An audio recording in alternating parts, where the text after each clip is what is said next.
Hi everyone, and welcome to Doc's Thoughts. I'm going to talk today about how to know if you are a good pooper. So I'm in the camp that I believe patients should be having a really good bowel movement every day for most people. So not everyone's going to fit into that category because we're all obviously different depending on what medications you're on or what stage you're at in life.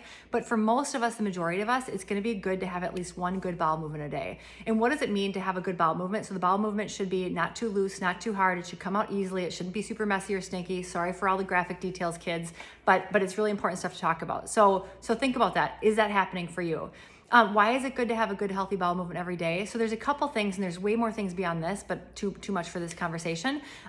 Colon cancer prevention. So the more you flush things out and you get things moving, the less likely you are to have colon cancer as an adult. Detoxification. So when you have a bowel movement, you're eliminating toxins from your body. So you probably didn't know this, but even things like hormones have metabolites, and some of those metabolites get eliminated when you have a bowel movement. If you don't have a bowel movement and they just sit in you, they can get recirculated into your body and can cause negative problems down the road. So it's really important to just get that stuff out. And then in a vain way, having regular bowel movements can just make you feel thinner and more flat and not so bloated. So no one likes to feel bloated. No one wants their pants to be tight. So there's lots of good reasons to have a good daily bowel movement.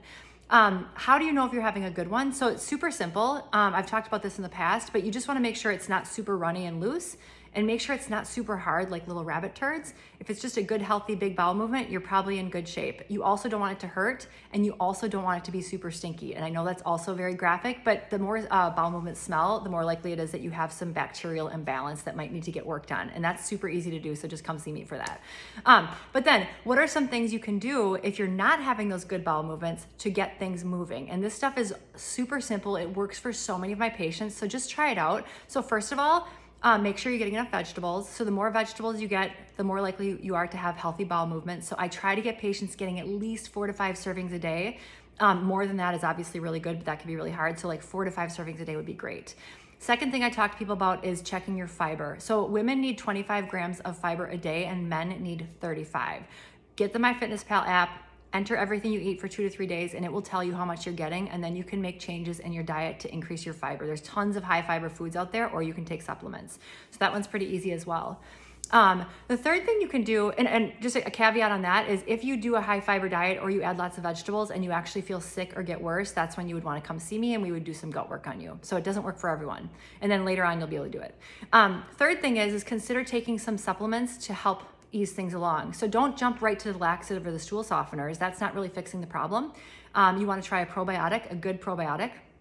You want to try magnesium. So I love Calm magnesium powder that you can get at almost any grocery store or health food store. It's usually magnesium citrate, and you take 1 to 5 teaspoons, usually about 200 to 600 milligrams works for people, and you do it at nighttime, and you kind of get in a routine where you know how much you need to have a good bowel movement the following day. So sometimes people push it a little bit too far and end up having diarrhea, and then just back off and lower your dose. So usually somewhere between 2 and 600 milligrams is great.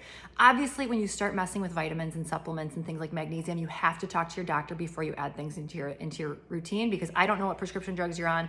I don't know what health problems you have, so just make sure you talk to someone if you have any health conditions. And then other things to think about, which really are not things we talk about that often, is what is your pelvic floor like? So some people have pelvic floor dysfunction where they literally can't relax to let stuff out, so they hold it in. So it's usually the more uptight person or someone who's had trauma. It can be male or female. So it's something to consider. And really cool things you can do for pelvic floor trauma is we have wonderful physical therapists that do pelvic floor therapy. It's a little intimidating because it's actually internal therapy where they put fingers inside of you, but it can work to relax those muscles. Acupuncture works really well for pelvic floor therapy problems. So just think about that. Are you just a holder and you keep things in you? And if so, ask your doctor for a referral to a physical therapist, or try to find a good acupuncturist on your own. So it's a really important concept to think about. And then 2 more things to think about is, are you just a super anxious person? And that ties in with the pelvic floor thing, but anxious people tend to hold and be fearful and guard, and it's not gonna be as easy to have a bowel movement. It's just super simple. So are you an anxious person, yes or no? If it's yes, get some help for it. Figure out what you need to do. Cut out some of your things that you're overdoing things with, if that makes sense. And then lastly, honor your rhythms. This is so important, you guys. obviously any of us who have kids or has been a kid in school knows what it's like to hold a bowel movement because you don't want to poop in the school bathroom next to someone you don't know. Like we all do have done that in our lives, and some of us probably still do it. But when you have to go, you need to go, period. Because if it is sitting in you and you don't let it out, it's gonna get dehydrated. Water is gonna get absorbed back into your body, and it's gonna be harder to get out a couple hours later when you're finally at home and you feel safe to have your bowel movement. So get over it, poop with someone next to you, and go when you have to go. So hope that helped. I'd love to hear your comments on this. Again, sorry kids for all the graphic details, but it's really important, and pooping is part of good health. So hope that helps some of you who are too awkward to talk about it with your doctor or your friends, and let me know if you have any questions.